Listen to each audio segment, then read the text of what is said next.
يا أيها الذين آمنوا لا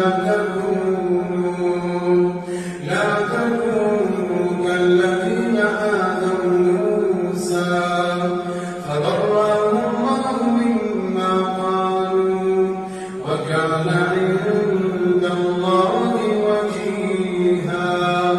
يا أيها الذين آمنوا اتقوا الله وقولوا قولا سديدا